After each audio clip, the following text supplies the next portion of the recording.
Hello दोस्तों, नमस्कार। मेरा नाम है शिवा और आप लोग देख रहे हैं शिवा क्लासेस। दोस्तों, मैं अपने यूट्यूब चैनल पर आपका स्वागत करता हूं।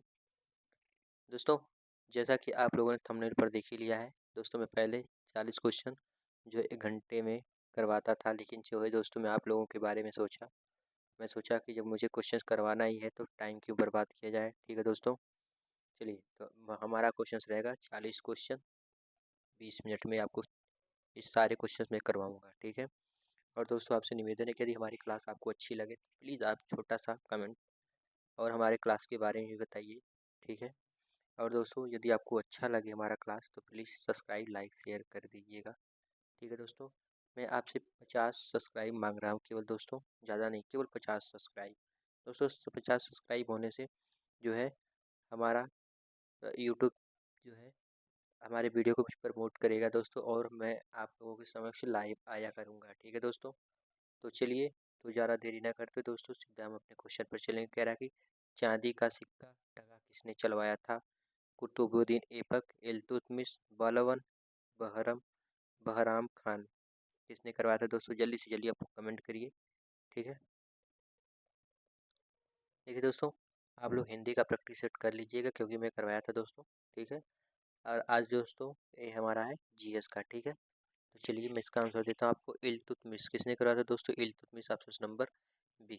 ठीक है। चलिए दोस्तों, और यदि आप लोग पीडीएफ चाहते हो तो दोस्तों मैं पीडीएफ अपलोड नहीं करता क्योंकि दोस्तों पीडीएफ कोई नहीं पढ़ता है। ठीक है। इसीलिए मैं पीडीएफ नहीं प्रोवाइड कराता। आप लोग जो है पीडीएफ अगर आपको चाहिए तो प्लीज़ आप इसके लिए आपको अलग से कमेंट करना होगा दोस्तों। ठीक है। चलिए, निम्नलिखित में से किस सिख गुरु ने अमृतसर की आधारशिला रखी थी? गुरु अमरदास, गुरु रामदास, गुरु अर्जुन देव, गुरु हरगोविंद। ठीक है। चलिए दोस्तों, जल्दी से जल्दी आप लोग कमेंट करिए। ठीक है, कि अमृतसर की आधारशिला किसने रखी थी? चलिए दोस्तों, तो मैं आपको इसका आंसर बताता हूँ। इसका आंसर जो होता है दोस्तों, ऑप्शन नंबर बी, गुरु रामदास ने। किसने रखी थी दोस्तों? गुरु रामदास ने। चलिए, अब आपकी स्क्रीन पर हमारा अगला क्वेश्चन आ रहा है और आप लोग कमेंट बॉक्स में इसका आंसर करिएगा। आपसे पूछा है भारत में गांधी जी का प्रथम सत्याग्रह कहाँ हुआ था? ठीक है, आपको बताना है चंपारण में, खेड़ा में, अहमदाबाद या फिर इलाहाबाद। दोस्तों कहाँ हुआ था? आप लोग जल्दी से जल्दी कमेंट करिए। ठीक है।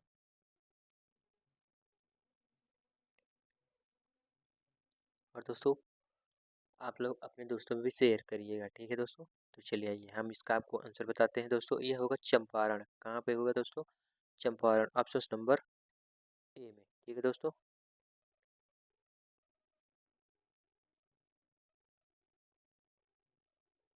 चंपारण में। ठीक है। चलिए अब हम आगे बढ़ते हैं। हमारा अगला स्क्रीन पर आपका क्वेश्चन आ रहा है। कह रहे कि भारत की संविधान सभा की प्रारूप समिति के अध्यक्ष कौन थे? K M Munshi, DP Khaitan, doctor B R Ambedkar, TP Krishnamachari. ठीक है दोस्तों, भारत की संविधान सभा की प्रारूप समिति के अध्यक्ष कौन थे दोस्तों? आपको बताना है।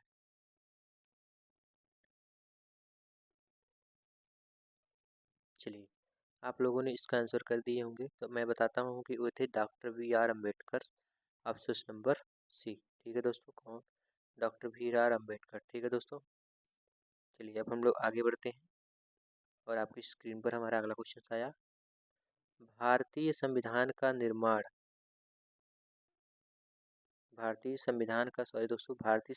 का निम्नलिखित में से कौन सा अनुच्छेद विधि के समक्ष समानता के अधिकार से संबंधित है? अनुच्छेद 13, अनुच्छेद 14, अनुच्छेद 15, अनुच्छेद 17। अब आपको इसको कमेंट करना और बताना है। ठीक है। चलिए, तो मैं आपको इसका आंसर देता हूँ दोस्तों। इसका आंसर होगा अनुच्छेद 14। ठीक है, अनुच्छेद 14। चलिए अब आपकी स्क्रीन पर हमारा अगला क्वेश्चन है। चलिए आपको इसको बताना है। ठीक है, भारत में किस प्रकार का लोकतंत्र है? प्रत्यक्ष राष्ट्रपति तानाशाही या फिर प्रतिनिधियों का। ठीक है, भारत में किस प्रकार का लोकतंत्र है आपको बताना है। ठीक है, चलिए तो मैं आपको इसका आंसर बताता हूँ दोस्तों। भारत में किस प्रकार का लोकतंत्र है दोस्तों, प्रतिनिधियों का है। ठीक है, प्रतिनिधियों का। चलिए अब आपकी स्क्रीन पर हमारा अगला क्वेश्चन आने वाला है। चलिए कह रहे कि भारत के राष्ट्रपति को उनके पद से कैसे हटाया जा सकता है दोस्तों, अब आपको बताना है। ठीक है, भारत के राष्ट्रपति को उनके पद से कैसे हटाया जा सकता है। भारत के प्रधानमंत्री हटा सकते हैं, भारत के मुख्य न्यायाधीश, संसद या फिर लोकसभा। चलिए जल्दी से जल्दी कमेंट करिए।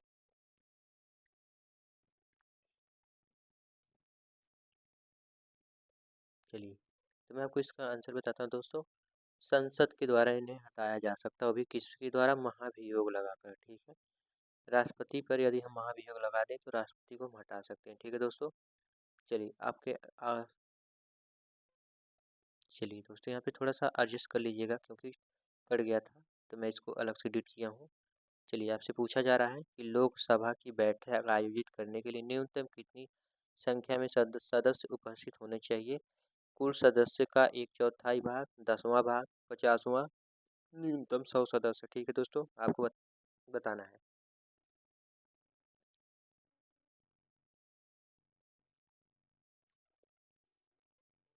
चलिए तो मैं आपको बताता हूँ इसका आंसर क्या होगा दोस्तों। इसका आंसर होगा कुल सदस्य का 10वां भाग। ठीक है, ऑप्शन नंबर बी।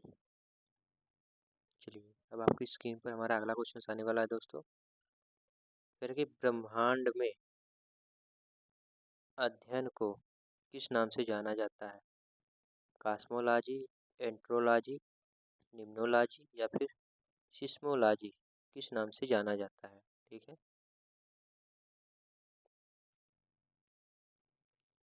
चलिए जल्दी से जल्दी दोस्तों आप लोग कमेंट करेंगे। ठीक है,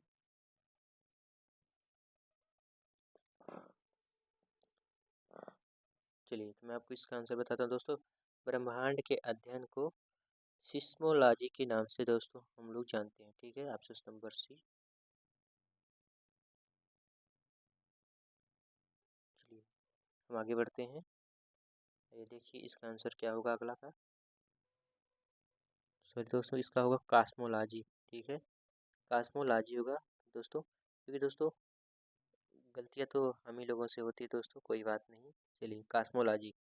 ठीक है दोस्तों, आइए निम्न में से कौन सी रेखा भारत के लगभग आधे हिस्से से होकर गुजरती है। मकर, कर्क, प्रमुख, भूमध्य या फिर भूमध्य रेखा। आपको बताना है 50 का कौन सा सही है। ठीक है, निम्नलिखित में से कौन सी रेखा भारत के आधे लगभग आधे हिस्से में से होकर गुजरती है। ठीक है, मकर, भूमध्य, कर्क, प्रमुख। ठीक है, अब आपको बताना है इसका आंसर क्या होगा।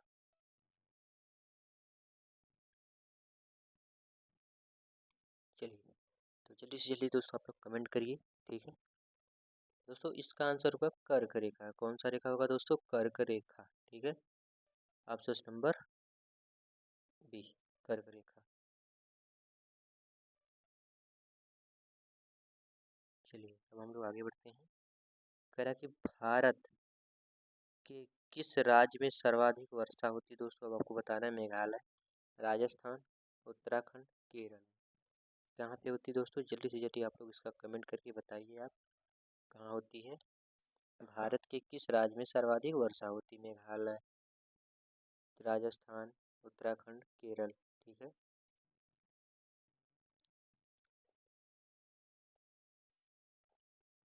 भारत के किस राज्य में सर्वाधिक वर्षा होती है दोस्तों, तो इसका आंसर हमारा होगा मेघालय में। कहाँ होती है, मेघालय, ऑप्शन नंबर ए। चलिए अब हम आगे बढ़ते हैं। चलिए देखिए आपकी स्क्रीन पर हमारा अगला क्वेश्चन क्वेश्चन आ चुका है। भारत में जो है कर्मचारी हेतु महंगाई भत्ता तय करने का आधार है राष्ट्रीय आय, उपभोक्ता मूल्य सूचकांक, रहन सहन का स्तर, मुद्रा स्फूर्ति की दर। ठीक है, आपको बताना है। भारत में कर्मचारी हेतु महंगाई भत्ता तय करने का आधार है, तो क्या है दोस्तों, आपके पास चार ऑप्शन से चारों में से बताना है आपको। ठीक है, चलिए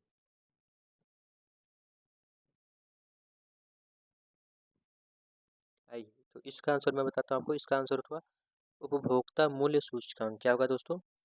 उपभोक्ता मूल्य सूचकांक होगा। ठीक है, चलिए अब आपकी स्क्रीन पर हमारा अगला क्वेश्चन है, आवाज़ की मात्रा किसमें मापी जाती है? ठीक है दोस्तों, आवाज़ की मात्रा जो है किसमें मापी जाती है?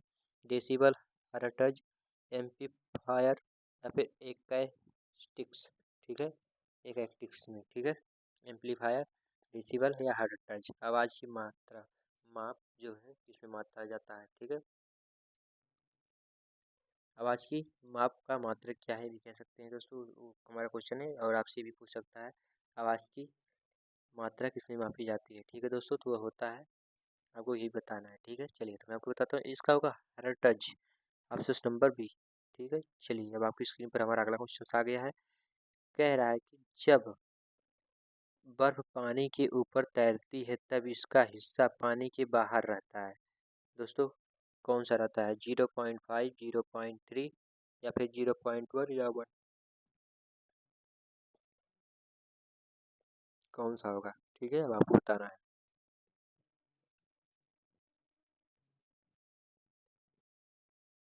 चलिए तो मैं आपको इसका आंसर बताता हूँ दोस्तों। इसका आंसर होगा 0.1। ठीक है, ऑप्शन नंबर सी। चलिए अब आपकी स्क्रीन पर अगला क्वेश्चन आ रहा है, 15वां क्वेश्चन है कि प्रोटॉन प्रोटॉन का द्रव्यमान, और आपको भरना है इसमें, न्यूट्रॉन होगा, इलेक्ट्रॉन होगा या फिर आइसोप्रोन होगा या फिर अल्फा कण होगा, का द्रव्यमान एक समान होता है। किसका द्रव्यमान एक समान होता है आपको बताना है। ठीक है,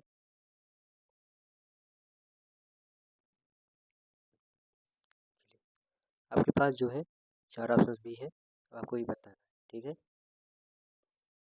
चलिए आइए तो मैं आपको इसका उत्तर बताता हूँ दोस्तों। इसका होगा न्यूट्रॉन। ठीक है, न्यूट्रॉन जो होता है दोस्तों, इसका द्रव्यमान बराबर होता है। ठीक है, चलिए अब हम लोग आगे बढ़ते हैं। अब आपकी स्क्रीन पर हमारा अगला क्वेश्चन रहा, कह रहा है कि कवकों कवकों के अध्ययन को क्या कहा जाता है? साइटोलॉजी, माइक्रोलॉजी, मायोलॉजी या फिर न्यूरोलॉजी। ठीक है, कवकों के अध्ययन को क्या कहा जाता है?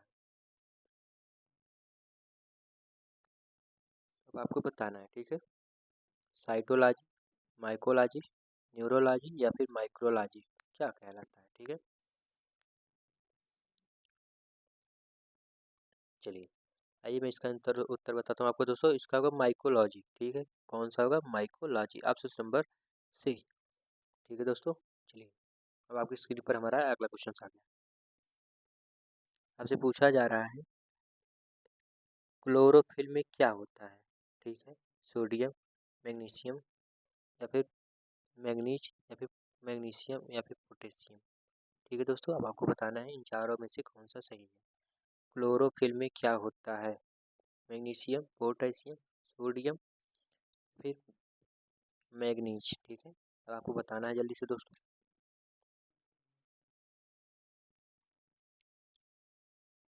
चलिए आप लोगों ने इसका उत्तर भी दे दिया होगा, तो मैं आपको बताता हूँ दोस्तों। इसको कहते हैं मैग्नीशियम। क्या कहते हैं? Magnesium, option number D. चलिए अब आपकी स्क्रीन पर अगला क्वेश्चन आ गया। ठीक है, कह रहा है कि दशमलव संख्या 101 को द्विपदी में परिवर्तन करना है आपको। ठीक है दोस्तों, द्विपद्धति में आपको इसको परिवर्तन करना है, तो कैसे परिवर्तित करेंगे?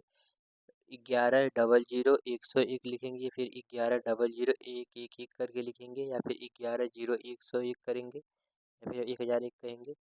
ठीक है दोस्तों, और 11 0 0 10 11। अब बताइए आपको इसमें से कौन सा सही होगा? ऑप्शन नंबर पहला, दूसरा, तीसरा, चौथा में से कौन सा सही है? आपको जल्दी से जल्दी कमेंट में बताना है दोस्तों। ठीक है, अभी दोस्तों मैं आपको आपको जो है 20 सेकंड का समय दूंगा। उसमें दोस्तों आप प्लीज़ अगर लाइक नहीं किए दोस्तों लाइक कर लीजिएगा, शेयर नहीं किए तो शेयर कर लीजिएगा, और सब्सक्राइब नहीं किए दोस्तों तो जाते जाते सब्सक्राइब कर लीजिएगा। ठीक है, चलिए पहले मैं आपको इसका आंसर बताता हूँ। इसका होगा दोस्तों ऑप्शन नंबर ए। ठीक है, 58 का क्या होगा दोस्तों? Option number A. चलिए अब आपकी स्क्रीन पर हमारा अगला क्वेश्चन आ गया।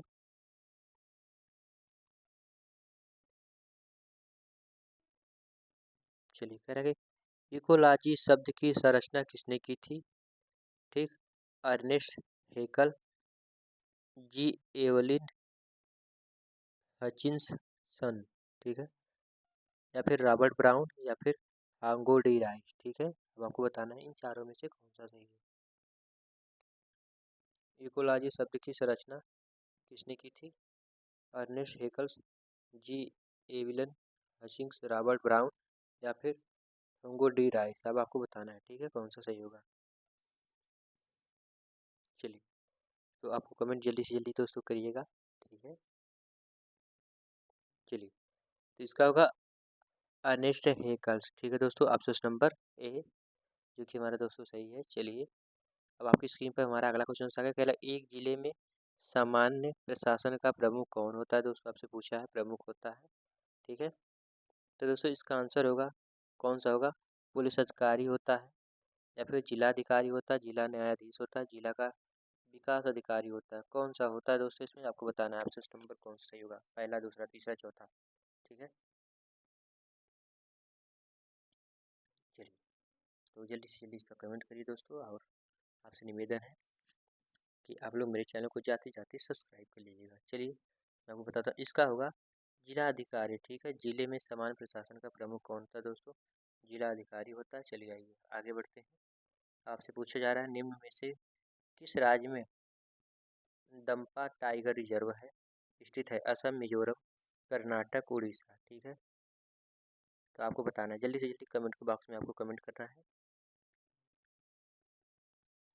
चलिए, तो मैं आपको इसका पहले उत्तर देता हूँ दोस्तों। इसका उत्तर होगा मिजोरम, ठीक है, जो कि ऑप्शन नंबर सी है। चलिए, अब हम लोग आगे बढ़ते हैं। आपसे पूछ रहा है कि सूचना का अधिकार कब लागू हुआ? 12 अक्टूबर 2005, 12 अक्टूबर 2006, 12 नवंबर 2006, 4 सितंबर 2005। इसमें से कौन सा सही होगा? जल्दी से जल्दी कमेंट करिए, ठीक है दोस्तों। और दोस्तों आपसे निवेदन है कि दोस्तों आप लोग प्लीज़ चैनल को सब्सक्राइब, लाइक, शेयर, कमेंट कर दीजिएगा, ठीक है।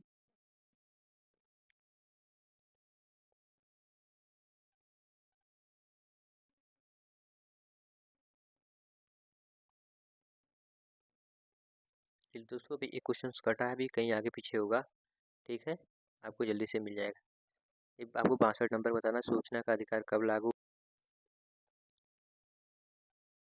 चलिए, तो मैं आपको बताता हूँ, इसका होगा ऑप्शन नंबर ए, 12 अक्टूबर 2005, ठीक है।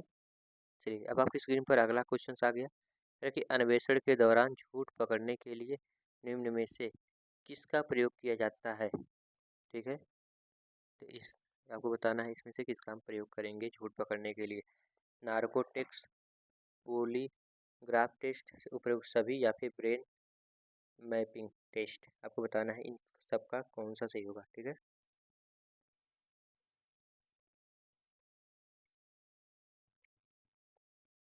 चलिए, तो मैं आपको इसका आंसर देता हूँ। इसका आंसर क्या होगा? चलिए, इसका आंसर होगा नार्कोटेक्स, ठीक है दोस्तों। आइए आपकी स्क्रीन पर अगला क्वेश्चन रहा, इसका होगा कौन सा ऑप्शन सही होगा? चरकुला प्रमुख लोक नृत्य है बुंदेलखंड का, ब्रजभूमि का, अवध का, उपर्युक्त में से कोई नहीं। अब आपको बताना है इसमें से कौन सा सही है। चरकुला प्रमुख लोक नृत्य है, अवध का है, इसमें ब्रजभूमि का है, बुंदेलखंड का, या फिर उपर्युक्त में से कोई नहीं।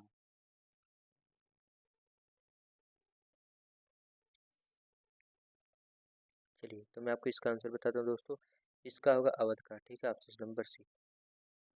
चलिए, अब आपकी स्क्रीन पर हमारा अगला क्वेश्चन आने वाला है। कह रहा है कि निम्नलिखित जिलों का भौगोलिक क्षेत्र की दृष्टि से सही आरोही क्रम लिखना है। बाराबंकी, गौतम बुद्ध नगर, मिर्जापुर, सोनभद्र। ऑप्शन नंबर 2, मिर्जापुर, सोनभद्र, बाराबंकी, गौतम बुद्ध नगर, गौतम बुद्ध नगर, बाराबंकी, मिर्जापुर, सोनभद्र, सोनभद्र, मिर्जापुर, गौतम बुद्ध नगर, बाराबंकी। तो आप बताइए आपको 65 नंबर का कौन सा सही होगा, ठीक है। चलिए, तो मैं आपको इसका आंसर बताता हूँ दोस्तों। ऑप्शन नंबर ए, ठीक है, बाराबंकी, गौतम बुद्ध नगर, मिर्जापुर, सोनभद्र, ठीक है। चलिए, अब आपकी स्क्रीन पर अगला क्वेश्चन रहा। अगला क्वेश्चन कह रहा है कि भारत दंड संहिता की धारा 24 के अनुसार यदि कोई व्यक्ति किसी एक व्यक्ति को गलत तरीके से लाभ पहुंचाने या किसी अन्य व्यक्ति को गलत तरीके से हानि पहुंचाने के इरादे से कुछ भी कर सकता है, कुछ भी करता है तो उसे किस इरादे से करना कहा जाता है? अनुमोदन, बेईमानी के, संज्ञान के या फिर कलह के। ठीक है, अब आपको बताना है कौन सा सही होगा।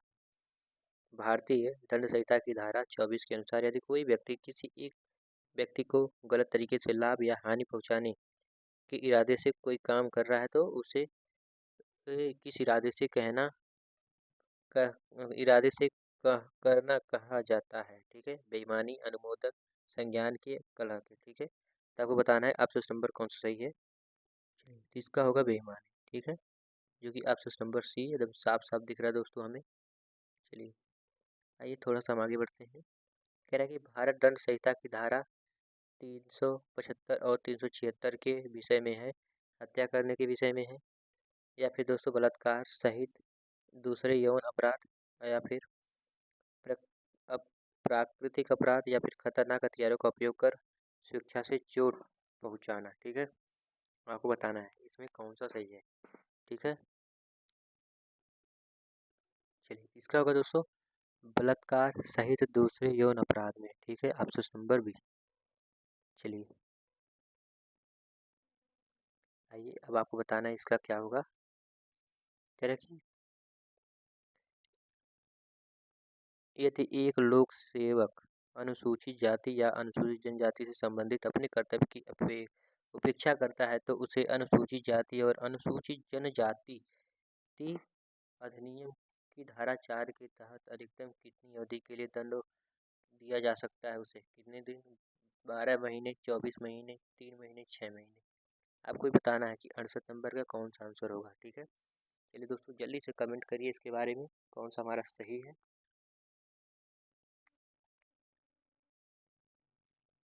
चलिए, तो मैं आपको बताता हूँ इसका आंसर होगा ऑप्शन नंबर सी। ठीक है दोस्तों, उसे 12 महीने की सज़ा मिलेगी। ठीक है, यानी कि 1 साल की। चलिए अब आप हम लोग आगे बढ़ते हैं। कह रहा है कि जो आपको ये सिंबल बना दिखाई दे रहा होगा आपको, ये वाला, इसी के बारे में पूछा गया है। कह रहा है कि इस यातायात प्रतीक का क्या अर्थ है। खतरनाक, रुकिए, संरक्षित क्षेत्र, नो पार्किंग। ठीक है दोस्तों, तो बताइए आप कौन सा होगा।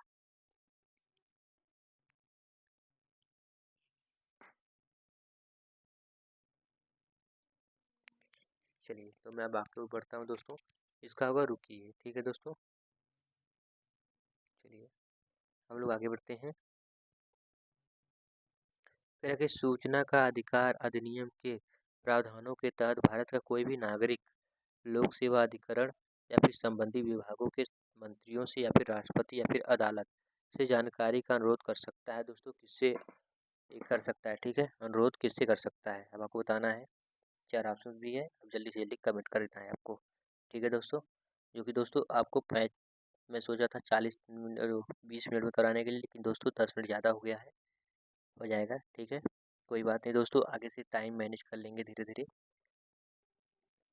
चलिए, तो आप लोगों को बताना है इसका आंसर कौन सा होगा। चलिए, तो इसका होगा दोस्तों 70 का ए, लोक प्राधिकरण। ठीक है, 70 का ए। चलिए, हम लोग अब आगे बढ़ते हैं। कह रहा है कि 71वां आपसे क्या पूछा गया, किसी जनजाति याचिका मामले में। ठीक है दोस्तों, याचिका मामले में न्यायालय द्वारा किसी समिति की नियुक्ति के संदर्भ में निम्नलिखित में से कौन सा सही है। न्यायालय मामले के लिए एक समिति अथवा आयुक्त को नियुक्त कर सकता है ताकि वह उस मामले की छानबीन करे और रिपोर्ट जमा करे। और ऑप्शन नंबर बी, समिति अथवा आयुक्त को ये अधिकार भी दिया जा सकता है कि वह शिकायतों का संज्ञान ले और उन्हें जनहित में निपटाएं। केवल ए, केवल बी, या फिर ए बी दोनों नहीं, या फिर ए और बी दोनों। ठीक है दोस्तों, अब आपको बताना है, जल्दी से जल्दी आपको कमेंट करना है। चलिए दोस्तों, मैं आपको बताता हूँ इसका होगा ऑप्शन नंबर ए और बी दोनों। ठीक है, चलिए हम लोग आगे बढ़ते हैं। आपको बताना है इंदिरा साहनी निर्णय के रूप में बहुचर्चित जनहित याचिका मामले को ऐतिहासिक माना जाता है क्योंकि इसने 40,000 से अधिक अभियोगाधीन कैदियों की रिहाई का मार्ग प्रशस्त किया है। ठीक है, सरकार ने माना कि अंतर्राष्ट्रीय संगठनों द्वारा निर्धारित मानदंडों पर अमल किया जाना चाहिए ताकि कैदियों के बुनियादी मानव अधिकारों की पवित्रता का सामना किया जा सके। अदालतों ने सरकारी नौकरियों में पिछड़ने पिछड़ने वर्णों के लिए वर्गों के लिए आरक्षण के औचित्य और जागरूक को अस्वीकार किया जाता है। इसमें सरकार को देश के पर्याप्त में सुधार लाने की दिशा में काम करने का निर्देश दिया है। ठीक है दोस्तों, तो क्या होगा आपको बताना है। ठीक है, चलिए तो मैं आपको दोस्तों को बता दूंगा कि इसका आंसर नंबर सी होगा। अदालतों ने सरकारी नौकरी में पिछड़े वर्गों के लिए आरक्षण के औचित्य और जागरूक को स्वीकार किया है। ठीक है दोस्तों, मैं आपकी वीडियो थोड़ा सा जो है लेट आज शूट कर रहा हूँ, जो कि दोस्तों 12 बज रहा है। ठीक है, मैं थोड़ा थका हुआ हूँ दोस्तों, नींद आ रही है, इसलिए गलत हो जा रहा है आपका वर्ड। तो दोस्तों इसके लिए वेरी वेरी सॉरी, कोई बात नहीं, आगे से ध्यान देंगे। ठीक है दोस्तों, तो चलिए, संविधान के अनुसार सिविल सेवकों के संबंध में कौन सा सही है। ठीक है, अनुच्छेद 331 अखिल भारतीय सिविल सेवा शाखाओं की स्थापना के संदर्भ में वर्णन करता है। संविधान का अनुच्छेद 312 उन्हें राजनीतिक रूप से प्रेरित या प्रति हिंसाशील कार्रवाई से बचाता है। कौन सा होगा, क्यू होगा, पी होगा, पी क्यू दोनों, या फिर ना तो पी ना तो क्यू, कौन सा होगा दोस्तों आपको बताना है। ठीक है, चलिए तो मैं आपको बताता हूँ इसका आंसर कौन सा होगा दोस्तों, ऑप्शन नंबर डी। ठीक है, ना तो होगा दोस्तों पी और ना ही क्यू। ठीक है, चलिए अब आपकी स्क्रीन पर हमारा अगला क्वेश्चन आ गया है, आपको बताना है। ठीक है, अब दोस्तों आपको बताना है कि हमारा कौन सा होगा, निम्न में से कौन सा भारत में एक व्यक्ति के अधिकारों के बारे में सही है। यदि किसी व्यक्ति का मौलिक अधिकार का उल्लंघन होता है तो संविधान कहता है कि पीड़ित व्यक्ति उच्च न्यायालय या सर्वोच्च न्यायालय में जा सकता है। ये भी दोस्तों सही है। यदि किसी व्यक्ति के कानून अधिकार का उल्लंघन होता है तो वह एक सामान्य न्यायालय में जा सकता है। तो दोस्तों आपको बताना है इनमें से कौन सा सही था। ठीक है दोस्तों, मैं ये कह दूँगा ये भी सही है, दोनों सही है। क्योंकि दोस्तों कभी भी अगर कोई बंदा कह रहा है ये सही है या फिर आप लोग कह रहे हैं नहीं ये गलत है, तो दोस्तों ध्यान, अगर स्वयं पे विश्वास है दोस्तों तभी करिएगा, वरना फिर कोई आपको आम नहीं इमली भी बता के चला जाएगा। ठीक है दोस्तों, तो आपको बताना है कि चारों में से कौन सा सही था। चलिए, तो मैं आपको इसका आंसर बता देता हूँ दोस्तों, ऑप्शन नंबर ए सही है। ठीक है, चलिए अब आपकी स्क्रीन पर अगला क्वेश्चन आया, कह रहा है कि सरकार को जनता का पैसा खर्च करने का अधिकार कौन देता है। ठीक है, सरकार को जनता का पैसा खर्च करने का अधिकार कौन देता है। भारत के नियंत्रक एवं महालेखा परीक्षक, लोकसभा, राष्ट्रपति, संसद। आपको बताना है कि वो कौन है जो जनता के पैसे को खर्च करने के लिए आदेश देती है। ठीक है, चलिए तो मैं आपको बताता हूँ, इसका होगा ऑप्शन नंबर सी, राष्ट्रपति। ठीक है दोस्तों, आइए आपकी स्क्रीन पर अगला क्वेश्चन आ गया हमारा, कह रहा है कि 29 जुलाई 2019 को जारी बाघों के अखिल भारतीय अनुमान 2018 के अनुसार बाघों की संख्या की दृष्टि से राज्यों का सही क्रम है। दोस्तों मध्य प्रदेश, उत्तराखंड, कर्नाटक, महाराष्ट्र, तमिलनाडु। कर्नाटक, मध्य प्रदेश, उत्तराखंड, महाराष्ट्र, तमिलनाडु, या फिर मध्य प्रदेश, कर्नाटक, उत्तराखंड, महाराष्ट्र, तमिलनाडु। तो दोस्तों ऑप्शन नंबर सी यही है हमारा। ठीक है, चलिए मैं अब आगे बढ़ता हूँ दोस्तों, क्योंकि दोस्तों टाइम ओवर हो जाएगा। अब आपसे पूछा गया 77 का, बी ए येदियुरप्पा कर्नाटक में कितनी बार मुख्यमंत्री बने हैं। ऑप्शन नंबर जो है 2, 3, 4, 5। ठीक है दोस्तों, आपको बताना है, जल्दी से जल्दी कमेंट करिए। चलिए अब आपको बताना है कि कौन सा होगा। ठीक है दोस्तों, तो मैं बताता हूँ आपको कि उन्होंने 4 बार बना है। ठीक है दोस्तों, आइए कह रहे कि 19 जुलाई जुलाई 19 में किस राज्य सरकार द्वारा बाबा साहब भीमराव अम्बेडकर आवास योजना में लाभार्थियों के चयन में संशोधित हेतु स्वीकृति प्रदान की गई है। उत्तर प्रदेश, मध्य प्रदेश, बिहार, झारखंड। ठीक है दोस्तों, आपको जल्दी से जल्दी कमेंट करना है और बताना है। ठीक है, चलिए दोस्तों, तो मैं आपको इसका आंसर बता देता हूँ दोस्तों, इसका आंसर होगा बी। ठीक है दोस्तों, चलिए अब आपकी स्क्रीन पर अगला क्वेश्चन रहा है दोस्तों, ये होगा भारत सरकार द्वारा UKEIRI मोबिलिटी प्रोग्राम, ठीक है। स्टडी इन इंडिया के अंतर्गत किस देश के साथ द्विपक्षीय समझौता है? तो आपको बताना है फ्रांस, ब्रिटेन, जर्मनी, स्वीडन, ठीक है दोस्तों। तो दोस्तों इसका होगा ब्रिटेन, ठीक है, ऑप्शन नंबर बी।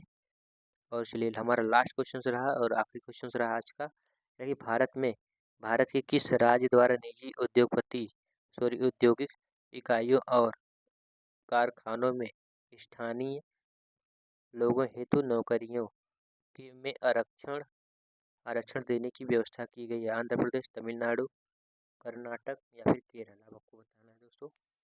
और दोस्तों ये आज का आंसर जो है आपका कमेंट बॉक्स में रहेगा, आप लोग इसको कमेंट में बताएंगे, ठीक है। और इसका आंसर मैं नहीं दूंगा, आपको कल दूंगा, ठीक है। तो आपसे निवेदन है कि आप लोग देखिए, मैं आपको 50-50 बता देता हूँ। ऑप्शन नंबर या तो ए होगा या तो फिर ऑप्शन नंबर डी होगा। अब आप लोग चूज कर सकते हैं, 50-50 में आपको बता दिया, ठीक है। तो चलिए दोस्तों आज का क्लास यहीं पर रहेगा, हमारा समाप्त होता है। फिर हम अगले क्वेश्चन जो है लेकर आएंगे कल से, ठीक है दोस्तों। तब तक के लिए बाय बाय, फिर मिलते हैं अगले वीडियो में।